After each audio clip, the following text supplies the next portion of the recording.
Pop quiz. For the decade of the 1950s, inclusive of 1950 to 1959, what baseball player had the most hits? Willie Mays? Nope. Stan Musial? Nope. Teddy Ballgame? Negatory. It's not Robinson, or Aaron, or Kaline, or Fox, or Snyder, or Mantle. It was...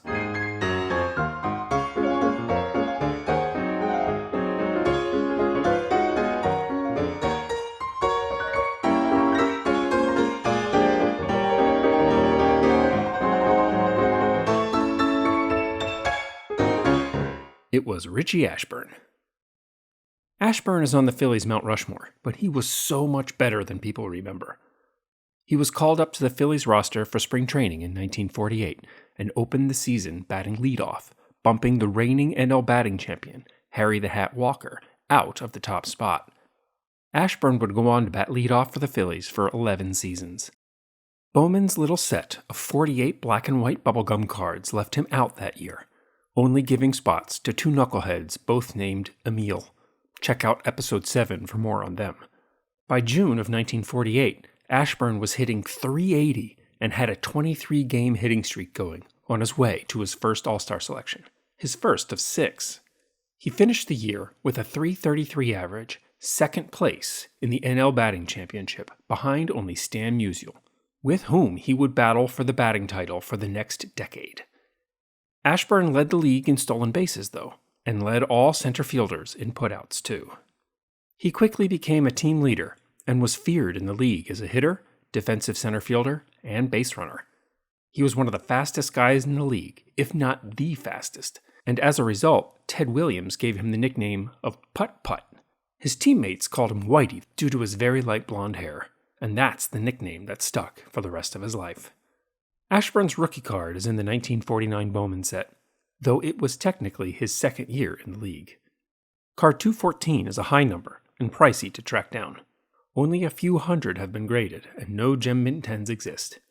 It's based on this photograph, which was cropped and crudely colorized.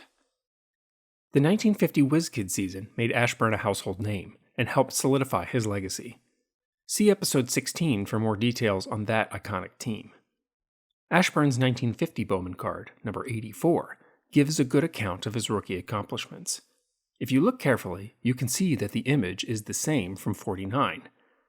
Though Dick Sisler gets a lot of the credit for the 10th inning game-winning 3-run home run against the Dodgers to clinch the pennant, it was an outstanding defensive play by Ashburn in center field, throwing out a runner at home, that kept the game tied in the 9th. He wasn't just a great bat, he was shaping up to be one of the greatest center fielders of all time. He got a second All-Star nod in 1951, a year in which he batted .343 and led the league with 221 total hits. He was second in the batting title, again, to Stan Musial, again. But he led all center fielders in putouts, again, for the third straight year. He hit only 4 home runs, though, and I think this is a big contributing factor to why he isn't nearly as revered as his contemporaries. He was a contact hitter, a spray hitter capable of putting the ball anywhere on the field, but rarely did he hit the big dingers that made legends out of Mantle, Musial, and Mays. His 1951 Bowman card, number 186, was a new image, and just look at those baby blue eyes. 1951 was also the first release of cards from a little company called Topps, and Ashburn was included in their set, which was sold with legendary inedible taffy. Ashburn was a foul ball in the game you could play with this set, an odd choice given his penchant for hits. For the persnickety collectors out there, there is also this 1951 card from the Burt Gross Parade of Champions set. Despite the options in 51, 1952 was the big year for baseball cards, when Topps regrouped and issued a set of jumbo bubblegum cards that dwarfed what Bowman was producing. Ashburn's 1952 Topps card, number 216, is an absolute stunner of a card, and a far more realistic portrait than the Bowman card, number 53, which looks like a cartoon in comparison. Topps borrowed from Bowman's playbook in basing their cards on existing photographs, but the execution here was so much better than the 49 or 50 sets from Bowman.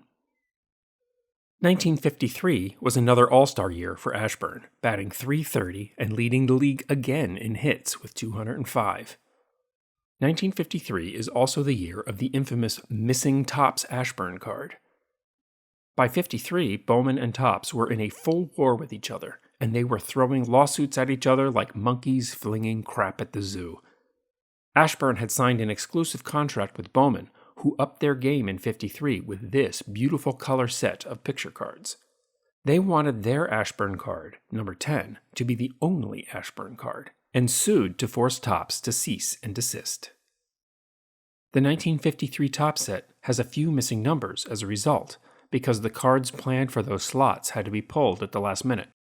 In 1991, Topps issued a set of archives cards called the Cards That Never Were, and gave Ashburn's card number 311, one of the unissued card numbers in 1953. They used a photo of Ashburn, despite the fact that all of the other 53 cards were portraits. But we would later come to find out that Topps had the original artwork for the 53 card. Here's the image. And here's what it would have looked like in the set. Oh, what could have been. Topps, I am begging you, make this card and release it to your fans. This is the card we want, and this is the card the hobby deserves. 1954 brought more impressive stats for Ashburn. He batted .313 while leading the league in walks and on-base percentage. With the lawsuits between Topps and Bowman locked up in court, Topps went ahead and issued a 54 card for Ashburn, number 45, and Bowman released one too, number 15. I've mentioned on this channel a number of times now that it is a tradition to give the better players better card numbers. By the mid-1950s, we see this taking shape. Cards ending in 0 or 5 went to the game's best, and here we see Ashburn getting good card numbers in both sets. Another snack for the persnickety card sharks out there is this card from the Redmond Tobacco set that was available from 52 to 55. Each year is essentially the same card, but with slight variations, like a different colored background. 1955 is another year Ashburn is missing from the top set, appearing only in the Bowman, card number 130. That's a shame too, because 1955 brought Ashburn his first batting title, with a .338 average, finally topping that pesky Stan Musial, who is tied with Willie Mays for second place. Hank Aaron was fifth, but who's counting? By 1956, Bowman had given up on baseball cards entirely, leaving Topps the one true card to rule them all. Card 120 shows us he was still popular, and he hit over 300 again, a feat he had already accomplished 6 times before. His 1957 Topps card, number 70, reminds us that he had led the league in putouts by a center fielder 7 of the previous 9 years, and Willie Mays entered the league in 1951, so there was fierce competition for stats in center. With Ashburn, it was never just his bat. He was the total package player. By 1958, the core of the Whiz Kids were mostly gone, and Ashburn was a hardened veteran on a struggling Phillies ball club. His card, number 230, gives a nod to his 1955 batting title, while he was doing it all again.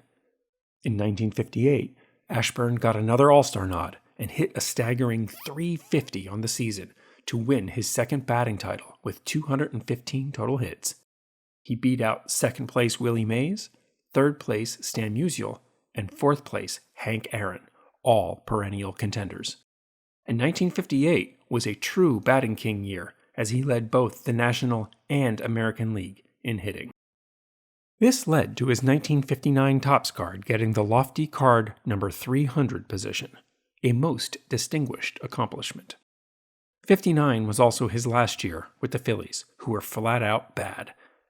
It was time to rebuild, so the Phillies traded Ashburn to the Cubs for John Buzzhart, Al Dark, and Jim Woods. He played for the Cubs in 60 and 61, but they weren't very good either, so he was sold to the expansion Mets for 62, their debut season. Ashburn went into the history books again as the first official batter for the New York Mets, who were also the worst team in Major League history. Tired of playing on losing ball clubs, Ashburn retired and immediately jumped into the broadcast booth where he would stay until his death in 1997.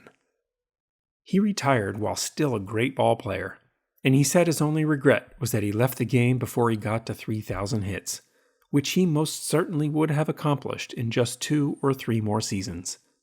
He is 90th on the all-time hit list, tied with Manny Ramirez, with 2,574 career hits. He is 3rd all-time for putouts by a center fielder, behind only Willie Mays and Tris Speaker, who had far longer careers. Even though he played in the era of Musial and Williams, Mays, Mantle, and Aaron, he had the most hits of any player in the decade of the 1950s, the golden age of baseball. A staggering accomplishment. Despite all of this, he wasn't voted into the Hall of Fame. He was overlooked year after year until he fell off the ballot. A true tragedy. The Veterans Committee finally tapped Ashburn for the Hall of Fame in 1995, righting a nearly 30-year-old wrong. It was extra special, as 1995 was also the year that Mike Schmidt was inducted. Richie Ashburn, alongside legendary broadcaster Harry Kalas, called nearly every game of Schmidt's career. It was fitting that the Phillies' best pure hitter would take his place in the Hall with the Phillies' best pure slugger. Both the team's best defensive players at their respective positions. Richie Ashburn played with the best, hung with the best, and topped the best players of all time. His rookie withstanding, Ashburn's cards are comically cheap compared to the guys who benchmark against him. Another wrong we can all work to correct over the next generation of baseball card collecting. Rest well, Whitey. You've earned it.